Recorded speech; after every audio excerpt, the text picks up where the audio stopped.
They took my seat. I took their company. I'm James, 34, and until last Friday, I was technically employed at Harrison Technologies, a manufacturing company my late father-in-law Richard started 40 years ago. I say technically because nobody really took my job seriously. To the board of directors, I was just another trust fund kid who married the boss's daughter. They called me the son-in-law with no real job, usually whispered by board members who couldn't balance their own checkbooks without calling their accountants. They had no idea what was coming. Let me back up. I met Sarah, Richard's daughter, 7 years ago. Her dad was this brilliant businessman who actually understood what a balance sheet was, unlike most of his board. Richard wasn't just my father-in-law. He became my mentor and chess partner. We'd spend years in his study laughing at the board's incompetence over expensive scotch, secretly planning for the day when the company would need saving from the very people running it. While everyone saw me as useless, Richard saw something different. He taught me everything about the real business, not the sanitized MBA version. The late-night meetings with factory managers, the unglamorous work of understanding how things actually functioned, the importance of knowing every employee's name instead of just the ones who could advance your career. He recognized early on that I gave a damn about the company itself, not just the stock price. 3 years ago, Sarah and I got married, and I joined the company in some vague analyst role that nobody took seriously. The board treated me like furniture. I'd overheard that exact phrase at least a dozen times. To them, I was the guy who married into money and somehow hadn't transformed into some ruthless corporate titan. Perfect. Let them underestimate me. Richard got diagnosed with terminal cancer 6 months ago. 3 weeks before he died, he pulled me into his study, poured us both 3 fingers of his favorite whiskey, and slid a folder across the desk. He told me casually that doctors gave him a month, maybe 2, and he'd be damned if he let those parasites tear apart everything he built. Inside that folder were share transfer documents giving me 71% controlling interest in Harrison Technologies. Richard had set up the perfect checkmate, and he wouldn't even be alive to see it play out. He made me promise to keep it secret, especially from Sarah.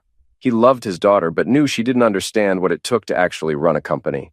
She understood optics and branding and image. She thought business was a photo shoot. I'd seen her Pinterest board for her CEO aesthetic before Richard was even buried. We had everything notarized and witnessed by both our attorneys, plus a notary public named Gladys, who ran a small office in the suburbs and had no idea she was witnessing a corporate nuclear bomb being armed. Richard even completed an expert-level Sudoku puzzle that day in under 8 minutes, just to have extra evidence of his mental competence. The man thought of everything. Richard's funeral 3 weeks ago was a corporate-sponsored production. The whole scene felt like Greek tragedy with dramatic organ music and performative sniffling. Sarah stood up front in her designer black dress that looked more red carpet than funeral attire, and the board members watched her like hyenas eyeing fresh meat. I could practically see dollar signs spinning in their eyes. David Sterling, the silver-haired chairman who looked like he'd been born wearing a 3-piece suit, kept adjusting his tie and exchanging meaningful glances with other vultures. Kevin Parker, whose personality could best be described as wet cardboard left in a drizzle, was practically salivating. He was probably already mentally redecorating Richard's corner office. Behind me, someone whispered that I didn't even have a real position, just showed up sometimes and played on my computer. The thing was, they weren't entirely wrong. I didn't have a flashy title or corner office or business cards I handed out at networking events. What I did have was Richard's trust, a legitimate business degree from Northwestern that I'd actually earned, and an ability to see through corporate nonsense that would make a professional poker player jealous. After the funeral, Sarah threw herself a coronation party. Sorry, I mean an appointment celebration. The penthouse ballroom had been transformed into what I can only describe as nouveau riche meets desperate for approval. Ice sculptures shaped like the company logo were already melting under hot lights, creating little puddles of corporate symbolism on marble floors. There was an actual champagne fountain like we were at a 1995 wedding, and a string quartet that nobody listened to because everyone was too busy networking. The board members who couldn't name a single factory employee were suddenly gathered around Sarah, toasting new eras and bold leadership and other meaningless phrases that sounded impressive, but were essentially verbal wallpaper. David was holding court near the bar, explaining to anyone who'd listen how he'd always known Sarah had the vision to lead. This was the same guy who'd told Richard 6 months earlier that women were too emotional for executive positions. But apparently, end in dollar signs changed perspectives. Kevin found me by one of the melting ice sculptures. He was holding a martini and wearing the kind of smile that made you check if your wallet was still in your pocket. He got way too close, his gin breath competing with his cologne in an olfactory attack, and said something about how it was hell of a night. Then he patted my back with patronizing sympathy, usually reserved for dogs who failed obedience school. He made some joke about my tough luck going from CEO's son-in-law to whatever it was I did there, laughing at his own mean-spirited observation disguised as humor. I could see other board members nearby pretending not to eavesdrop. I smiled and told him I was breathing and collecting dividends, which was honestly exhausting. Sometimes I had to sit down. He laughed harder, not realizing he'd just congratulated his actual boss. Behind him, David was watching our interaction with hawk-like intensity, probably trying to gauge whether I'd cause problems or fade quietly into wallpaper like a good trust fund baby. The thing about being underestimated is that it's like having a superpower nobody knows about. While Kevin was busy mentally composing stories about poor James and his little analyst job, I was calculating exactly how long it would take to dismantle his entire career. 3 weeks, maybe 4 if I wanted to be thorough. Friday morning arrived like a freight train nobody ordered. I got an email from David's assistant at exactly 9:30 a.m. requesting my presence in conference room A. The email read with all the warmth of a restraining order. Conference room A was the big one, the intimidation chamber with floor-to-ceiling windows overlooking downtown Chicago, and a table so long you could land aircraft on it. It was where they held really important meetings, the ones that decided whether entire departments got axed. 6 board members were already seated around that massive table when I walked in.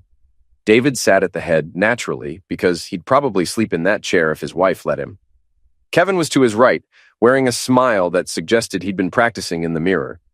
Gerald Foster was half asleep as usual, which probably made him the smartest person in the room. There were 3 others whose names I honestly couldn't remember, middle management types promoted beyond their competence. David cleared his throat dramatically, like he'd rehearsed this moment multiple times while trying different ties to see which made him look most authoritative. He said my name like he was addressing a disappointing houseplant, then launched into a prepared statement about reviewing organizational structure and making adjustments to align resources with strategic objectives. Corporate speak in its finest form, beautiful, meaningless buzzwords strung together. Kevin couldn't contain himself and leaned forward like a kid who couldn't wait to tell you your dog died. He announced they were terminating my position effective immediately. The room went quiet except for one guy frantically typing on his iPad. Patricia Chen, the CFO who actually knew her job, was staring at her hands like they contained secrets of the universe. I let the moment hang there while they waited for my reaction.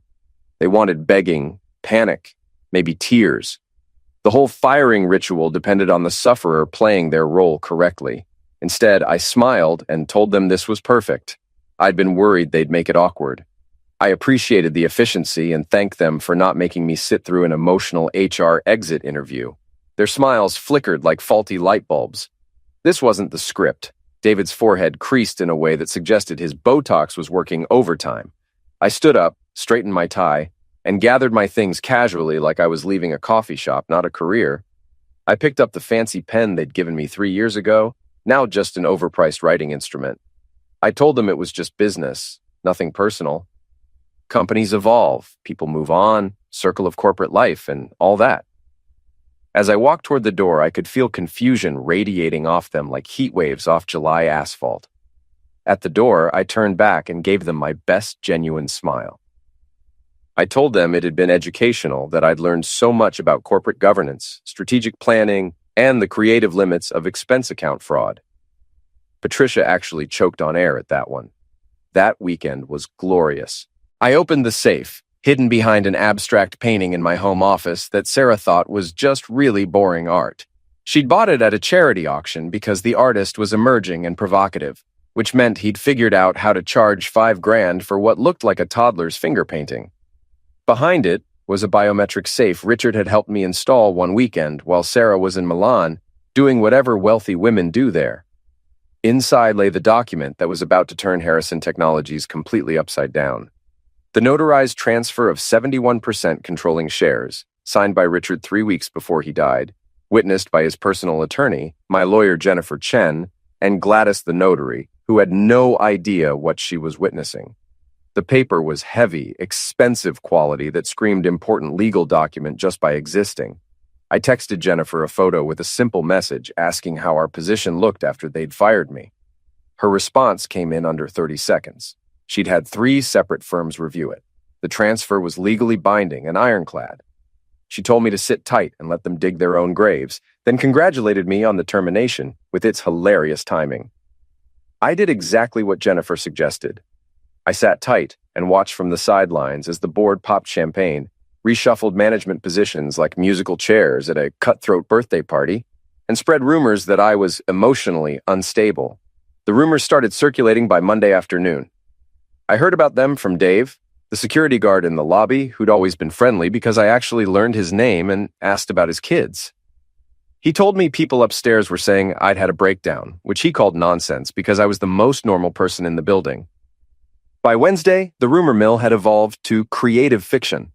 According to breakroom gossip I was still getting from friendly faces in accounting, I'd apparently had a screaming match with Sarah, thrown a laptop at Kevin, been caught day drinking in my office, and was possibly joining a competitor. My personal favorite was the rumor about an affair with someone from HR, which was both completely false and weirdly specific. Sarah called exactly once during all this, on Thursday evening. She said people were talking and I was making her look bad. I almost laughed, like I'd fired myself just to be inconvenient. I told her I got fired from a job that barely existed, and if that made her look bad, maybe the problem wasn't me. She hung up without saying goodbye. Meanwhile, Jennifer kept me updated throughout the weekend with texts ranging from informative to hilarious. Saturday afternoon, she sent board meeting minutes that had leaked to her. They were already planning to sell 2 subsidiaries, calling it strategic divestment to maximize shareholder value. Both were actually profitable with real growth potential. They were selling the good stuff to juice quarterly numbers before inevitably jumping ship. It was so predictable, it hurt. The board was doing exactly what short-sighted executives always did, sacrificing long-term stability for short-term gains that would make their stock options look good. Richard had seen it coming, which is exactly why he'd made his move. Sunday afternoon, I was reading financial reports Jennifer sent over, 3 reports deep into their idiocy, making notes in margins like I was grading term papers from students who hadn't studied. They were planning to sell Anderson Manufacturing to a private equity firm for substantially less than it was worth, probably because someone on the board had a connection and expected a kickback. The tech startup, a company called Neural Sync developing genuinely interesting AI applications for manufacturing automation, was being shopped to competitors. It was like watching someone sell a classic car for scrap metal prices, because they couldn't be bothered to understand what they had. Sunday night, my phone rang. Kevin Parker.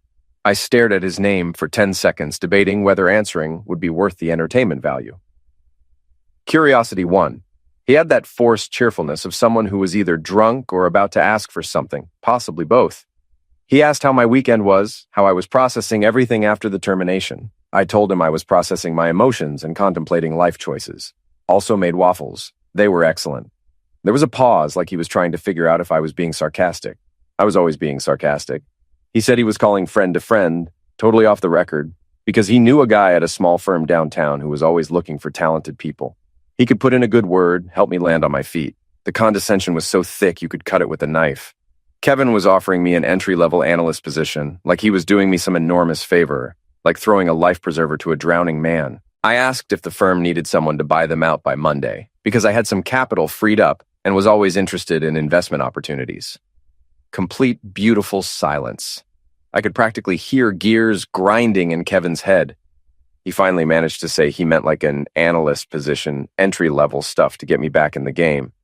I told him I understood perfectly. I just thought if we're talking downtown firms, we might as well think big. But if they needed an analyst, tell them to send me the info.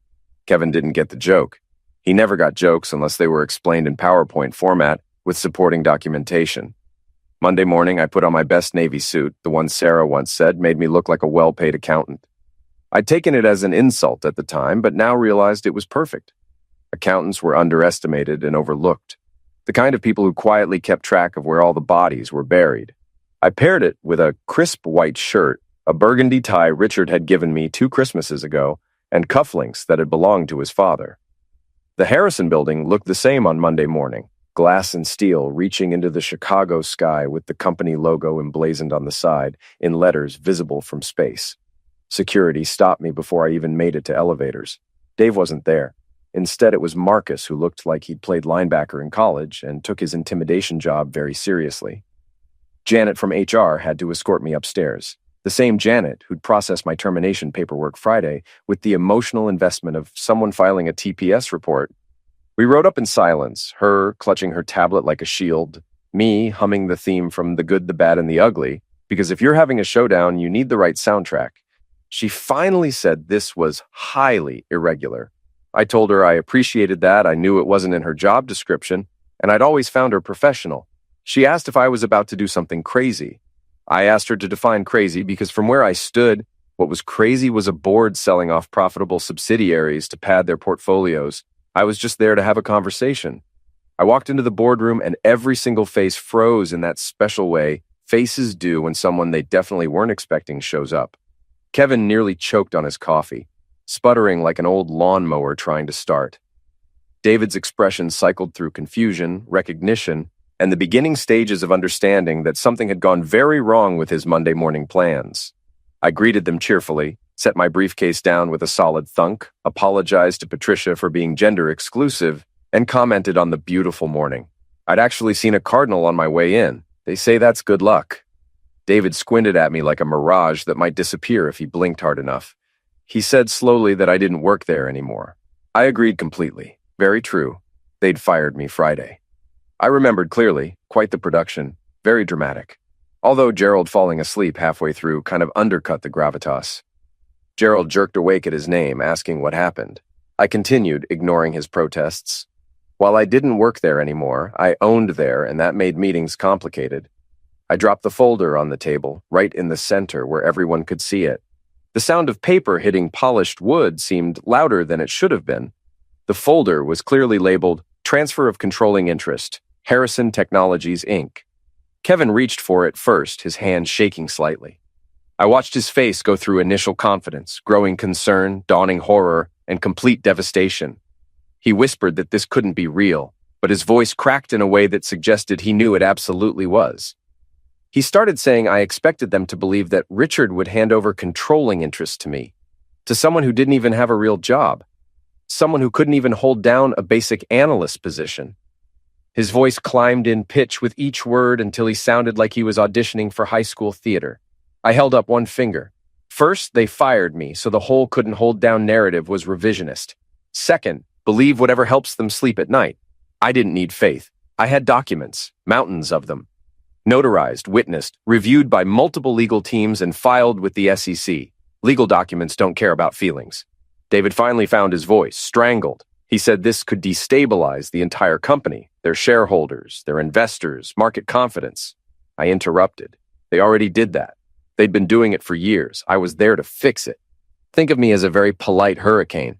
Patricia actually snorted at that, quickly covering it with a cough when David shot her a death glare. My phone buzzed loudly on the table. I glanced at the screen and felt my grin widen. Anderson Holdings, our largest external investor. Perfect timing. I answered deliberately, putting it on speaker, setting the phone in the middle of the table where everyone could hear. Victoria Martinez from Anderson Holdings said she was calling regarding news about Harrison Technologies' ownership structure. They needed to schedule a meeting today if possible. I could see David's face losing color, draining from angry red to pale gray. Anderson Holdings owned 18% of remaining shares, not controlling interest, but enough to matter, enough to make or break any major decision. I told Victoria I was actually in a board meeting discussing the transition. How did 2 o'clock work? My offices, she said. Bring your attorney and CFO. They had a lot to discuss regarding the current board's recent decisions. I said absolutely, I'd have Jennifer Chen with me as attorney, and I'd bring Patricia Chen as well, assuming she was willing to step into the CFO role officially. I glanced at Patricia, who looked like she'd won the lottery and been drafted simultaneously. Victoria said she looked forward to working with leadership that actually understood fiduciary responsibility. The line went dead, but that last comment hung in the air like a grenade with its pin pulled. The silence was deafening. Kevin looked like someone had told him Santa wasn't real, and his childhood dog had been sent to a farm where they turned dogs into hot dogs. His worldview was crumbling in real time. Kevin whispered this was insane, but there was no fight left. It was the sound of a man realizing the game was over, and he'd lost spectacularly. Gerald suddenly announced from his corner that he was retiring. His wife wanted to travel, see Italy, maybe learn to paint. This seemed like a good time. David started protesting, but Gerald interrupted, standing with more energy than I'd seen in 3 years. He was 72, had more money than he could spend, didn't need this stress. He told me Victoria Martinez didn't suffer fools, so clean house before that meeting. He nodded respectfully and walked out. I told everyone to take a breath and reconvene. I had a meeting at 2, giving us 4 hours to figure out how to explain to Victoria why they were trying to sell Anderson Manufacturing, named after her grandfather, to a private equity firm for 30% below market value. I asked Patricia to pull together all financial data on that proposed sale. I wanted every number. She nodded, already pulling out her laptop. She said she'd have it within the hour, and for what it's worth, she voted against that sale. It was in the minutes. I told her I knew because I'd read them. That's why she still had a job. Kevin finally found his voice again, weak and defeated. Was I really going to do this, just take over? I paused at the door. I already did. At 2 o'clock sharp, I walked into Victoria Martinez's offices on the 47th floor, flanked by Jennifer Chen and Patricia. Victoria's office was exactly what you'd expect from someone who made her first billion by 35. Floor-to-ceiling windows, minimalist furniture that was simultaneously obscenely expensive, and zero personal touches except one black and white photograph of an older man I assumed was her grandfather. Victoria was standing by the window when we entered, silhouetted against the Chicago skyline. She turned and extended her hand with a grip that was firm without being aggressive, the handshake of someone who'd perfected professional intimidation. We settled into leather chairs around a glass conference table. She got straight to the point.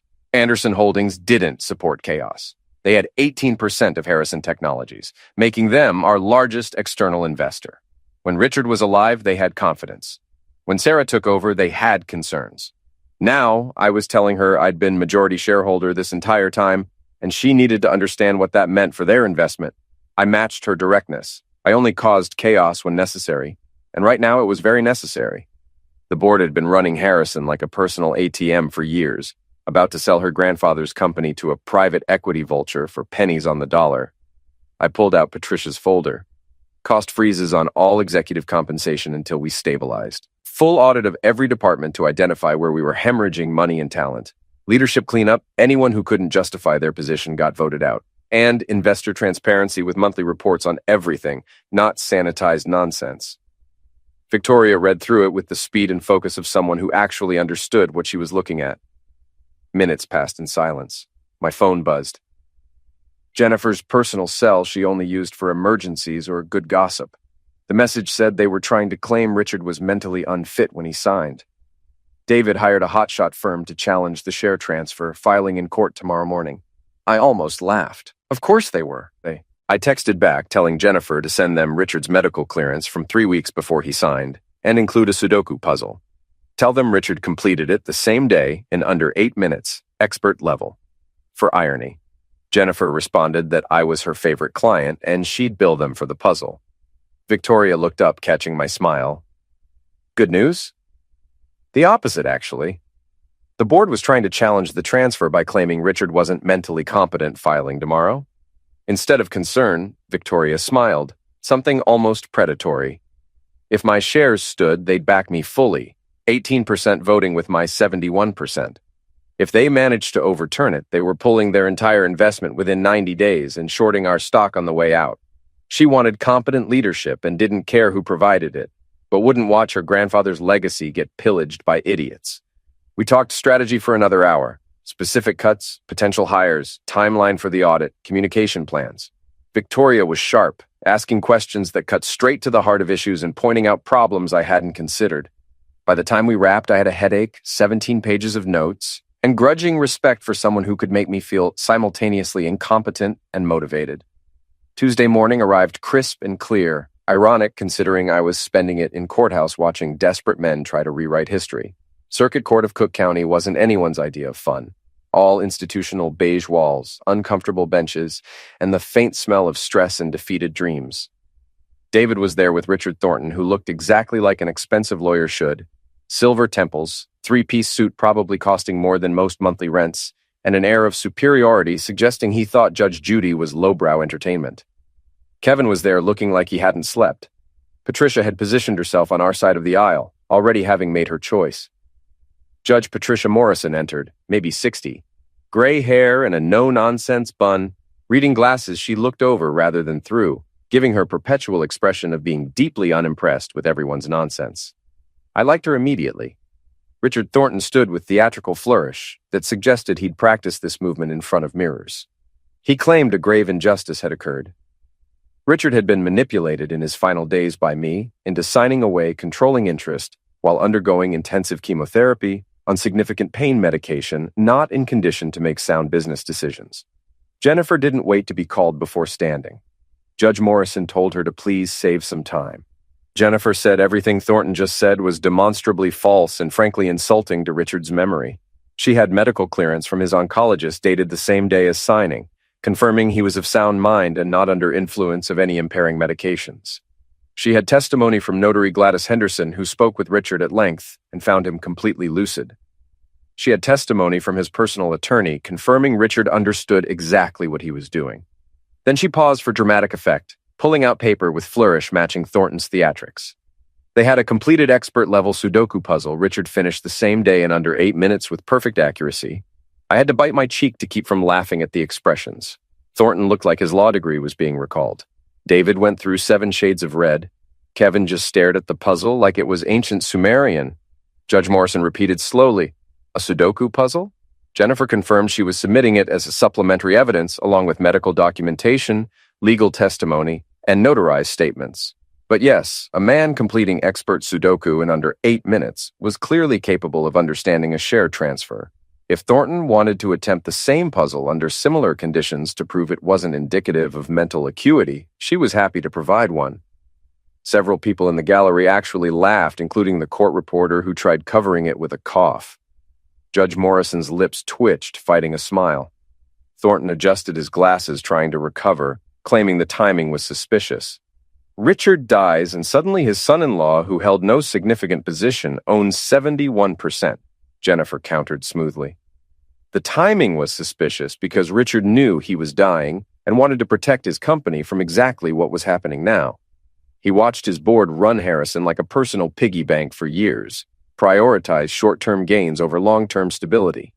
He made a calculated decision to transfer controlling interest to someone he trusted, someone who actually understood the business, someone who wasn't going to sell off profitable divisions to pad quarterly reports. That wasn't manipulation, it was good business sense and foresight. Judge Morrison held up her hand, silencing both attorneys. She'd reviewed documentation submitted by both parties. The medical evidence was compelling, the legal documentation was in order, and frankly, the Sudoku puzzle was more convincing than most expert testimony she'd seen. The share transfer was completely valid and legally binding. Court dismissed. By 11 Tuesday morning, I reconvened the board in the same conference room where they'd fired me 4 days earlier. Except this time I sat at the head of the table in Richard's old seat. Everyone filed in looking like they were attending their own funeral. Patricia looked relieved. Gerald was conspicuously absent, having already submitted retirement paperwork via email with subject line, "I'm out." I started with Kevin, keeping my voice friendly. His resignation was effective immediately. "Don't forget your mug." I gestured to the world's best executive mug he'd bought himself because apparently nobody else would give him that award. He opened his mouth, closed it, opened it, closed it. The man looked like a fish, realizing it was no longer in water. Finally, he stood, grabbed his mug, and walked out with whatever dignity he could scrape together. Silence filled the room, sweet, golden, beautiful silence. I pulled out Patricia's folder and got to work. Anderson Manufacturing sale canceled effective immediately. Patricia would draft the letter to the PE firm, professional but clear. We weren't interested now or ever. Neural Sync sale also canceled. That company was actually innovative, unlike some people in this room. Full operational audit of every department with Patricia leading, having my full authority to fire anyone who couldn't justify their position or budget. All executive bonuses frozen until we stabilized operations and employee retention.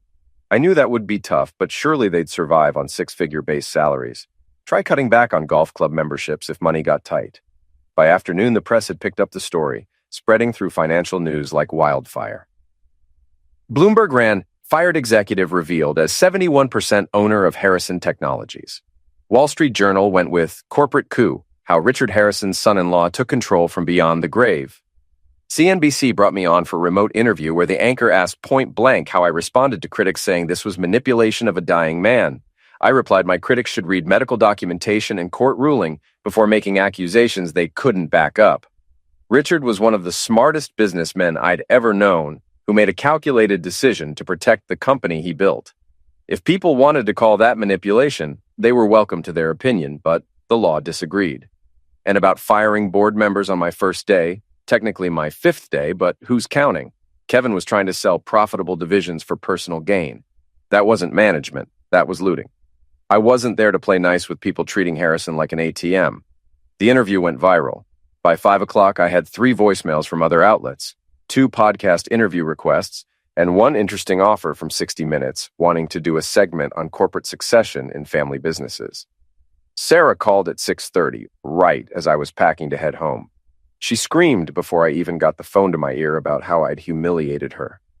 Everyone was talking about how she fired her husband, who actually owned the company. Did I know what people were saying? What this did to her reputation? I let her rant for 45 seconds before calmly explaining that I heard every word. She was upset because she fired her husband without knowing he owned 71% of her family's company. She was embarrassed because it made her look impulsive and uninformed, which, to be fair, was accurate. But she humiliated herself. She wanted to be CEO so badly she didn't bother asking questions or doing basic due diligence. She wanted the title and the Instagram aesthetic without understanding what running a company actually required. I told her to call me when she was ready to have an actual conversation instead of a tantrum. Then I hung up. That evening, I stood in Richard's office, now my office, with a glass of the expensive whiskey he'd given me for my 30th birthday, with a note saying to save it for when I really needed it. The desk was clean, chairs positioned perfectly, the view of Chicago at night exactly as spectacular as I remembered from all those late nights we'd spent planning this exact scenario. I looked out at the city lights, stretching toward the horizon like a field of electric stars. Somewhere out there, David was probably rage-calling his lawyers. Kevin was updating his LinkedIn. Sarah was planning her comeback narrative for social media. And I was here holding Richard's life's work, ready to actually run it properly. This wasn't just revenge, though watching Kevin's face when I fired him was incredibly satisfying. This was restoration. Richard had built Harrison Technologies from nothing, turned it into something that mattered, something employing thousands of people and creating value beyond just shareholder profits. The board had been slowly cannibalizing it, and he'd trusted me to stop them.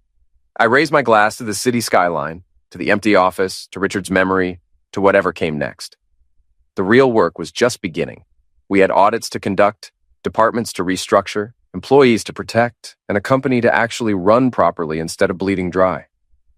But tonight, I let myself enjoy this moment. The quiet satisfaction of a plan executed perfectly, of trust honored, of a legacy protected. To new beginnings, I whispered. May they always be this interesting.